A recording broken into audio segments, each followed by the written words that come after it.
11 सितंबर 2001 इतिहास के उन तारीख में से एक है जिसे दुनिया कभी भूल नहीं सकती। यह सिर्फ अमेरिका के लिए नहीं बल्कि पूरी दुनिया के लिए एक ऐसा दिन था जिसने सुरक्षा, राजनीति और अंतर्राष्ट्रीय रिश्तों को हमेशा के लिए बदल दिया। 2 दशक से भी ज्यादा समय बीत जाने के बाद भी उस दिन का प्रभाव हमारी रोजमर्रा के जिंदगी में दिखाई पड़ता है। चाहे एयरपोर्ट की लंबी सुरक्षा जांच हो या सरकारों की निगरानी से जुड़े कानून, बहुत सी चीजों की जड़ें उसी दिन से जुड़ी हुई है। आइए समझते हैं कि उस सुबह आखिर हुआ क्या था। Has crashed into the World Trade Center. Has crashed into the World Trade Center. We don't know anything more than that. And 8 a.m. here in New York.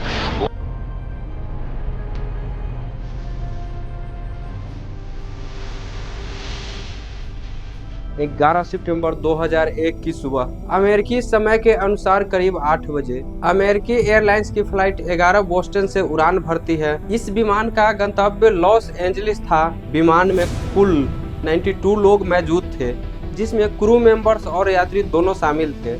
उड़ान भरने के कुछ ही मिनटों बाद एक ऐसी घटना घटती है जिसकी किसी ने कल्पना भी नहीं की थी। विमान में मौजूद कुछ लोग अचानक सक्रिय हो जाते हैं। बाद में पता चलता है वो सामान्य यात्री नहीं बल्कि योजनाबद्ध तरीके से आए हुए आतंकवादी थे। वे यात्री और क्रू मेंबर पर काबू पाते हैं, कॉकपिट तक पहुंचते हैं और विमान का नियंत्रण अपने हाथ में ले लेते हैं। इन लोगों के नेतृत्व एक व्यक्ति कर रहा था जिसका नाम मोहम्मद अट्टा था। उसे विमान उड़ाने का प्रशिक्षण प्राप्त था। कॉकपिट पर कब्जा करने के बाद विमान की दिशा बदल दी जाती है।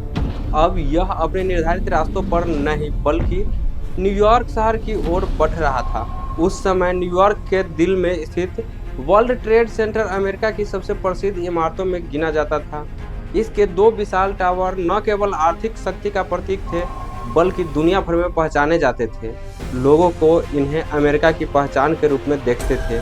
सुबह 8:46 पर अचानक कुछ ऐसा होता है जिसे देखकर पूरी दुनिया स्तब्ध रह जाती है। हाईजैक किए गए विमान वर्ल्ड ट्रेड सेंटर के नॉर्थ टावर से जाकर टकरा जाता है।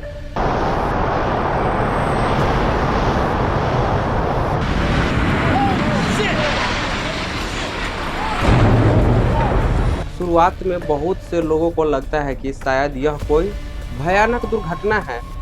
न्यूज़ चैनल तुरंत लाइव कवरेज शुरू कर देते हैं। धुएं से घिरे टावर की तस्वीरें दुनिया भर में प्रसारित होने लगते हैं। उसी समय अमेरिका के राष्ट्रपति जॉर्ज बुश फ्लोरिडा की यात्रा पर थे। जब उनके स्टाफ तक यह खबर पहुंचती है तो उन्हें भी इसकी जानकारी दी जाती है। शुरुआती प्रतिक्रिया यह होती है कि शायद किसी पायलट से भयंकर गलती हुई होगी या कोई तकनीकी समस्या सामने आ गई होगी, लेकिन किसी को अंदाज नहीं था कि यह केवल शुरुआत थी। पहले टकराव के बाद पूरा देश यह समझने की कोशिश कर रहा था कि आखिर हुआ क्या है। न्यूयॉर्क में बचाव दल मौके पर पहुंचने लगते हैं। लोग टीवी स्क्रीन पर नजरें टिकाए हुए थे और हर कोई इस घटना को एक दुर्घटना मानकर उसकी वजह खोजने की कोशिश कर रहा था। मगर अगले कुछ ही मिनटों में दुनिया को पता चलने वाला था कि यह कोई साधारण हादसा नहीं बल्कि एक सुनियोजित हमला था। लेकिन दोस्तों, सबसे चौंकाने वाली बात अभी बाकी थी। पहले विमान के टकराने के सिर्फ 17 मिनट बाद एक और खबर सामने आती है। यूनाइटेड एयरलाइंस की फ्लाइट 157 भी हाईजैक हो चुका है। इस विमान के मौजूद आतंकी भी पहले समूह की तरह कॉकपिट तक पहुंचने में सफल हो जाते हैं। वे पायलट और को पायलट पर काबू पा लेते हैं और पूरे विमान का नियंत्रण अपने हाथ में ले लेते हैं। उस समय तक दुनिया भर के न्यूज़ चैनल पहले क्रैश की लाइव कवरेज कर रहे थे। सभी कैमरे वर्ल्ड ट्रेड सेंटर के तरफ लगे हुए थे। We are hearing reports of a 737 not yet confirmed yet, although it is Has crashed into the World Trade Center. We don't know anything. I'm here in New York, live from. करोड़ों लोग अपने TV screen पर यह दृश्य देख रहे थे कि आखिर वहां हो क्या रहा है। तभी अचानक आसमान में एक और विमान दिखाई देता है। शुरुआत में किसी को समझ नहीं आता कि यह विमान इतनी तेजी से टावर की तरफ क्यों बढ़ रहा है, लेकिन अगले ही कुछ सेकेंड में सब कुछ साफ हो जाता है। यूनाइटेड एयरलाइंस की फ्लाइट 157 सीधे वर्ल्ड ट्रेड सेंटर के साउथ टावर से जाकर टकरा जाती है। यह पूरा दृश्य लाइव टेलीविजन पर रिकॉर्ड हो जाता है।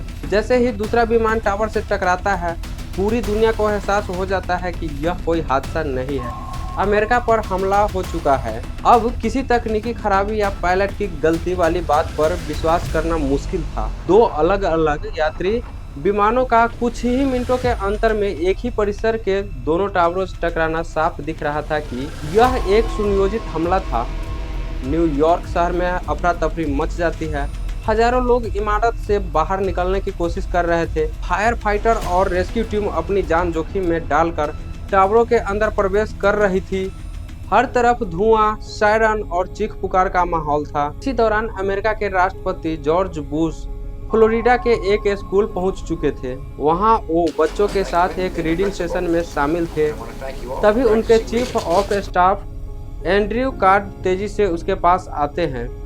वह राष्ट्रपति के कान में धीरे से कहते हैं, अमेरिका पर हमला हो रहा है। इन शब्दों ने पूरी स्थिति की गंभीरता को साफ कर दिया। लेकिन हैरान की बात यह थी कि राष्ट्रपति तुरंत वहां से नहीं उठे। वे कुछ समय तक उसी कक्षा में बैठे रहे। बच्चों के साथ कार्यक्रम जारी रहा और गतिविधियां सामान्य रूप से चलती रही।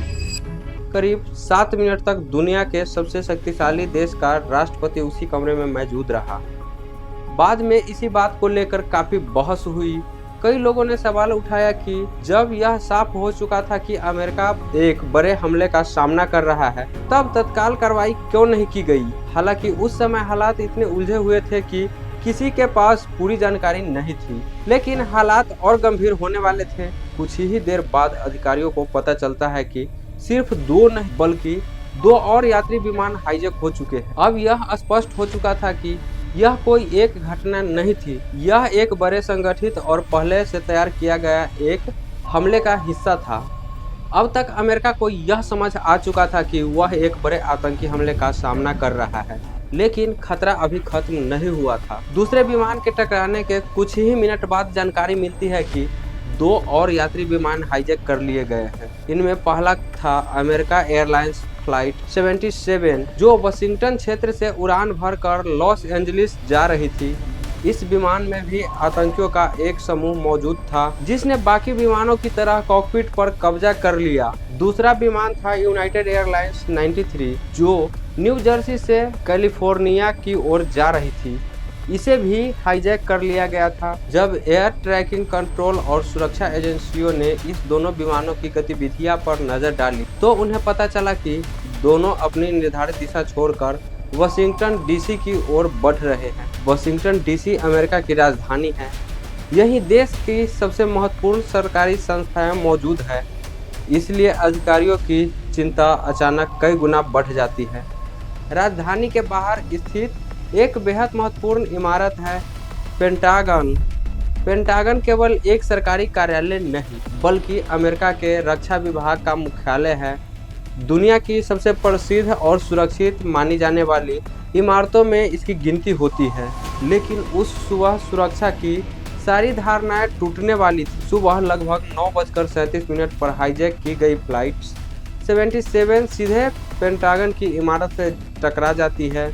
टक्कर इतनी भयंकर थी कि इमारत का एक बड़ा हिस्सा बुरी तरह क्षतिग्रस्त हो गया। कुछ ही क्षणों में वहां आग और धुएं के विशाल गुबार दिखाई देने लगे। अब तक 3 अलग अलग जगहों पर हमले हो चुके थे। स्थिति इतनी गंभीर हो चुकी थी कि अमेरिकी अधिकारियों ने एक अभूतपूर्व फैसला लिया। पूरे देश का एयर सस्पेंस लगभग बंद कर दिया गया। उस समय जितने भी यात्री विमान हवा में थे उन्हें तुरंत अपने सबसे नजदीकी एयरपोर्ट पर उतारने का आदेश दे दिया गया। अमेरिकी इतिहास में ऐसा कदम पहले कभी नहीं उठाया गया था। लेकिन इसी बीच एक और भय लोगों के मन में बढ़ने लगा। अब सबकी नजर चौथे हाईजैक किए गए विमान यानी फ्लाइट 93 पर थी। कोई नहीं जानता था कि इसका अगला निशाना क्या होगा। कई सुरक्षा विशेषज्ञों को आशंका थी कि यह विमान व्हाइट हाउस या फिर अमेरिका कैपिटल बिल्डिंग के निशाना बना सकता है। व्हाइट हाउस वह जगह है जहां अमेरिकी राष्ट्रपति रहते हैं, जबकि कैपिटल बिल्डिंग देश की संसद और विधायी व्यवस्था का केंद्र है। अगर इसमें से किसी भी स्थान पर हमला होता तो उसके परिणाम और भी भयावह हो सकते थे। दूसरी तरफ फ्लाइट 93 के अंदर बैठे यात्रियों को धीरे धीरे सच्चाई का पता चलने लगा था। कुछ यात्रियों ने अपने परिवार वालों से फोन पर संपर्क किया। उन कॉल्स के जरिए उन्हें मालूम हुआ कि अमेरिका में क्या हो रहा है। उन्हें बताया गया कि पहले ही कई विमान अपने लक्ष्यों से टकरा चुके हैं और यह कोई साधारण विमान अपहरण नहीं है। अब यात्रियों को समझ आने लगा कि उसका विमान शायद किसी बड़े हमले के लिए इस्तेमाल किया जाने वाला है। उसके सामने एक बेहद कठिन फैसला था, या तो वो चुपचाप बैठे रहते और अपने भाग्य का इंतजार करते, या फिर वे उन आतंकियों का मुकाबला करने की कोशिश करते जिन्होंने विमान पर कब्जा कर रखा था। और यहीं से शुरू होता है उस दिन की सबसे साहसिक कहानियों में से एक। फ्लाइट 93 के अंदर बैठे यात्रियों को अब पूरी स्थिति समझ आने लगी थी। फोन कॉल्स के जरिए उन्हें पता चल चुका था कि अमेरिका में पहले ही 3 बड़े हमले हो चुके हैं। वर्ल्ड ट्रेड सेंटर के दोनों टावर से विमान टकरा चुके थे, पेंटागन पर भी हमला हो चुका था और उनका अपना विमान भी हाईजैकर्स के कब्जे में था। अब उन्हें एहसास हो गया था कि अगर वे कुछ नहीं करते तो उनका विमान भी किसी बड़े लक्ष्य से टकराया जा सकता है। उनके पास समय बहुत कम था, लेकिन उन्होंने हार मानने के बजाय मुकाबला करने का फैसला किया। विमान में मौजूद आम यात्रियों ने एक दूसरे से बात की, योजना बनाई और फिर हाईजैकर्स के खिलाफ खड़े होने का निर्णय लिया। किसी के पास हथियार नहीं थे, किसी के पास कोई विशेष प्रशिक्षण नहीं था, लेकिन सभी जानते थे कि अब चुप बैठना शायद मौत का इंतजार करने जैसा होगा। इसके बाद विमान के अंदर संघर्ष शुरू हो जाता है। यात्री कॉकपिट की तरफ बढ़ने की कोशिश करते हैं। कई रिपोर्ट और ऑडियो रिकॉर्ड से पता चलता है कि विमान के अंदर काफी अफरा तफरी मच गई थी। लोग पूरी ताकत से हाईजैकर्स का विरोध कर रहे थे। हालांकि आज भी यह पूरी तरह स्पष्ट नहीं है कि यात्री कॉकपिट तक पहुंच पाए थे या नहीं। क्या वे विमान का नियंत्रण वापस लेने में सफल हुए थे या नहीं, इसका सटीक जवाब किसी के पास नहीं है। लेकिन एक बात निश्चित है, यात्रियों के इस साहसिक प्रयास ने हाईजैकर्स की योजना को प्रभावित किया। कुछ ही देर बाद फ्लाइट 93 अपने संभावित लक्ष्य तक पहुंचने से पहले ही पेंसिल्वेनिया के एक खुले खेत में गिर जाती है। विमान में मौजूद कोई भी व्यक्ति जीवित नहीं बचता, लेकिन माना जाता है कि यात्री की बहादुरी की वजह से हजारों लोग की जान बच गई। अगर विमान अपने अनुमानित लक्ष्य तक पहुंच जाता तो नुकसान कहीं अधिक बड़ा हो सकता था। इसी बीच न्यूयॉर्क में हालात और भी भयावह होते जा रहे थे। वर्ल्ड ट्रेड सेंटर के दोनों टावरों में लगी आग लगातार फैल रही थी। विमानों की टक्कर से इमारतों का ढांचा पहले ही पूरी तरह कमजोर हो चुका था। सुबह 9:59 पर साउथ टावर अचानक ढह जाता है। कुछ ही सेकेंड में विशाल इमारत धूल और मलबे के बादल में बदल जाती है। लाखों लोग टीवी पर यह दृश्य लाइव देख रहे थे और किसी को यकीन नहीं हो रहा था कि इतनी बड़ी इमारत इस तरह गिर सकती है। लेकिन त्रासदी अभी खत्म नहीं हुई थी। करीब आधे घंटे बाद सुबह 10:28 पर नॉर्थ टावर भी ढह जाता है। कुछ ही घंटों के भीतर न्यूयॉर्क की पहचान माने जाने वाले दोनों टावर जमीन पर गिर चुके थे। जहां कुछ समय पहले हजारों लोग काम कर रहे थे, वहां अब सिर्फ धूल, मलबा और तबाही दिखाई दे रही थी। जैसे जैसे यह खौफनाक सुबह दोपहर में बदल रही थी, नुकसान की असली तस्वीर सामने आने लगी। हजारों लोग मारे जा चुके थे, हजारों घायल थे, परिवार अपने परिजनों को ढूंढ रहे थे। पूरे अमेरिका में डर, सदमा और गुस्से का माहौल था। लेकिन अब सबसे बड़ा सवाल यह था, आखिर इस हमले के पीछे कौन था? जैसे जैसे बचाव कार्य शुरू हुआ, पूरी दुनिया की नज़र एक ही सवाल पर टिक गई थी, आखिर इस हमले के पीछे कौन था? शुरुआती जांच में शक तेजी से एक आतंकी संगठन अल-कायदा की तरफ जाने लगा। अमेरिकी एजेंसी को लग रहा था कि इतने बड़े और संविनय हमले को बिना किसी संगठन के नेटवर्क के अंजाम देना लगभग असंभव था। इस संगठन का नाम पहले भी कई आतंकी घटनाओं से जुड़ चुका था और उसका सबसे चर्चित चेहरा था ओसामा बिन लादेन। हालांकि हमलों के तुरंत बाद ओसामा बिन लादेन ने अपनी जिम्मेदारी स्वीकार नहीं की। उसने सार्वजनिक रूप से इन आरोप से इनकार किया और कहा कि इस घटना से कोई संबंध नहीं है। लेकिन समय बीतने के साथ कई सबूत सामने आने लगे। जांच एजेंसियों ने फ्लाइट रिकॉर्ड, यात्रियों की जानकारी, वित्तीय लेन देन, प्रशिक्षण गतिविधियों और आतंकियों के नेटवर्क को खंगालना शुरू किया। धीरे धीरे तस्वीर साफ होने लगी कि यह हमला कई वर्षों की योजना का परिणाम था। करीब 3 साल बाद एक वीडियो संदेश सामने आया जिसमें ओसामा बिन लादेन ने इस हमले की जिम्मेदारी स्वीकार की।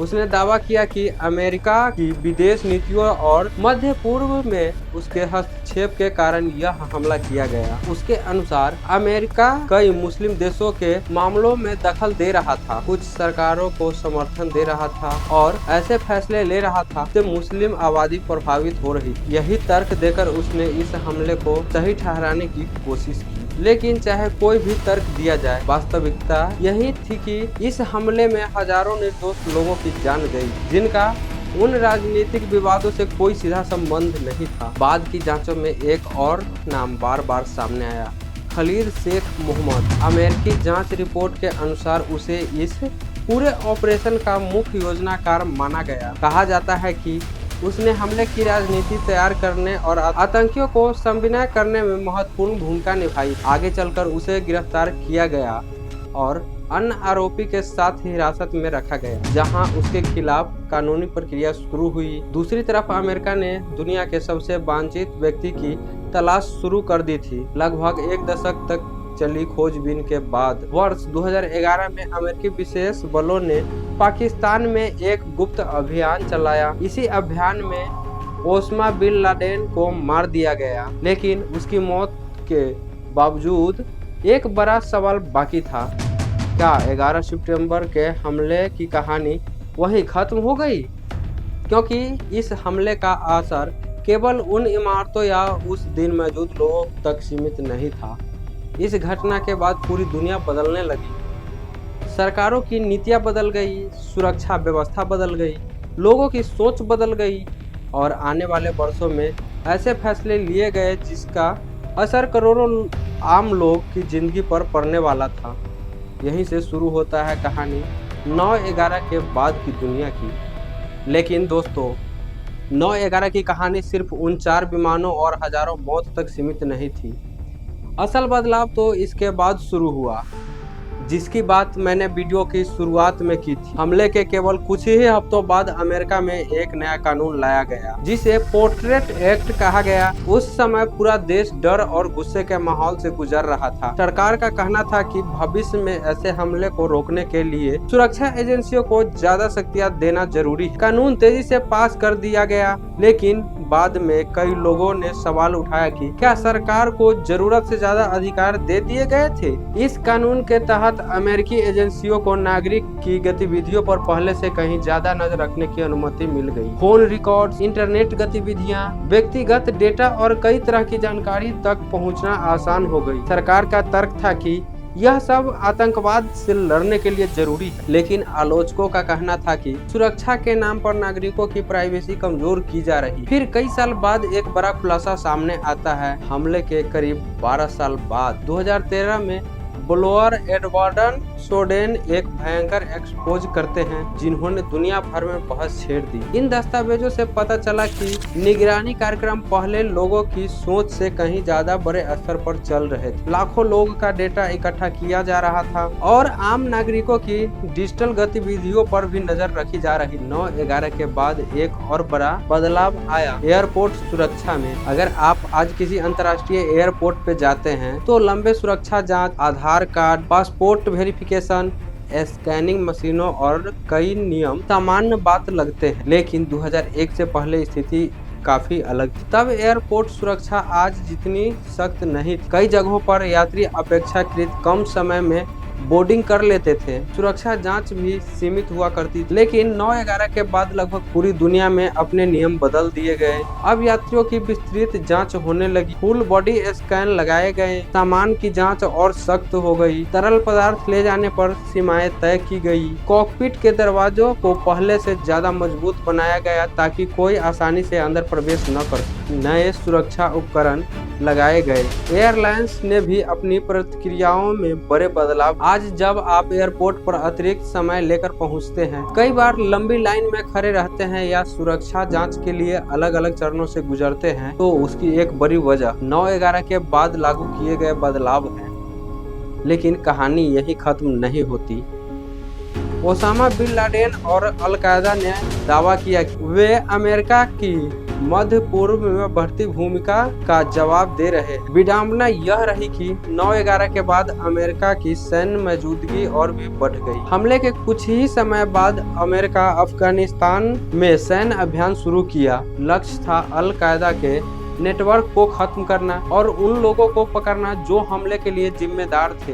यह अभियान कुछ महीनों का नहीं बल्कि लगभग 2 दशकों तक चला। इस दौरान भारी मात्रा में धन खर्च हुआ, हजारों सैनिकों की जान गई और बड़ी संख्या में आम नागरिक संघर्ष की चपेट में आए। बाद में अमेरिका ने इराक में भी सैन्य कार्रवाई की, जिससे पूरे क्षेत्र में लंबे समय तक अस्थिरता बनी रही। लेकिन इस युद्धों का एक और असर हुआ जिसके बारे में कम चर्चा होती है, और वही असर लाखों आम लोगों की जिंदगी के सीधे प्रभावित करने वाला था। लेकिन दोस्तों, 9/11 के बाद जो सबसे बड़ा बदलाव देखने को मिला वह सिर्फ राजनीति या सुरक्षा व्यवस्था तक सीमित नहीं था। इसका असर आम लोगों की सोच पर भी पड़ा। हमले के बाद अमेरिका और कई दूसरे देशों में डर का माहौल पैदा हो गया।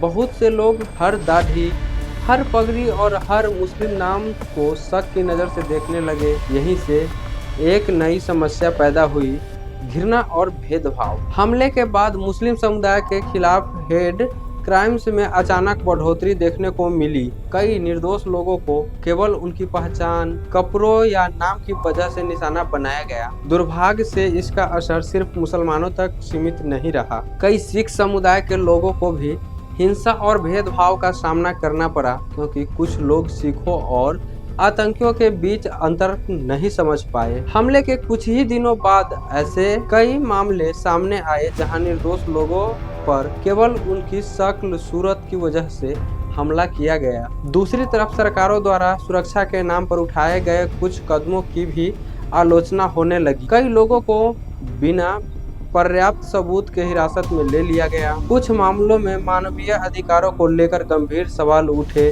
आलोचकों का कहना था कि आतंकवाद से लड़ना जरूरी है, लेकिन इसका नाम पर कानून, स्वतंत्रता और मानवाधिकार को समझौता नहीं किया जाना चाहिए। यही इस पूरी कहानी का सबसे महत्वपूर्ण सबक सामने आता है। जब भी कोई हिंसा घटना होती है तो उसके जवाब में और ज्यादा हिंसा पैदा होने का खतरा रहता है। एक पक्ष बदला लेता है, फिर दूसरा पक्ष बदले का बदला लेने की कोशिश करता है और यह सिलसिला लगातार चलता रहता है। 9/11 के बाद अमेरिका ने भी जवाबी कार्रवाई। उन कार्रवाई से प्रभावित लोगों में से कुछ के मन में फिर गुस्सा और प्रतिशोध की भावना पैदा हुई और इस तरह हिंसा का यह चक्र आगे बढ़ता गया। इसलिए कई विचारक कहते हैं कि चरमपंथ अक्सर और ज्यादा चरमपंथ को जन्म देता है। अगर हर कार्रवाई का जवाब केवल बदले से दिया जाए तो अंत में नुकसान इंसानियत की ही होती है। इस पूरी घटना से एक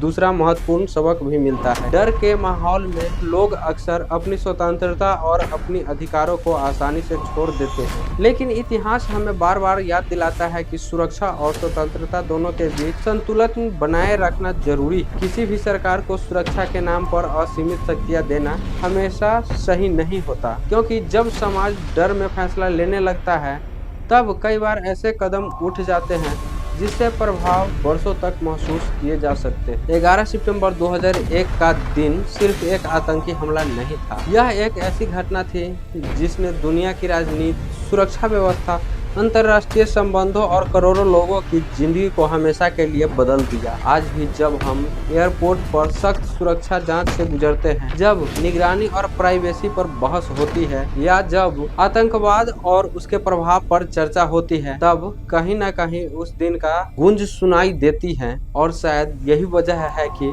9/11 केवल इतिहास की एक घटना नहीं बल्कि एक ऐसा मोड़ है जिसने पूरी दुनिया की दिशा बदल दी। आपके अनुसार 9/11 के बाद दुनिया ज्यादा सुरक्षित हुई है या सुरक्षा के नाम पर लोगों की आज़ादी और निजता पर ज्यादा असर पड़ा है? अपनी राय कमेंट में जरूर बताएं। वीडियो पसंद आया हो तो वीडियो को लाइक करें, शेयर करें एंड चैनल को सब्सक्राइब करें। मैं हूं सुधीर और आप देख रहे थे सुधीर स्कोप। मिलते हैं नेक्स्ट वीडियो में, तब तक के लिए जय हिंद।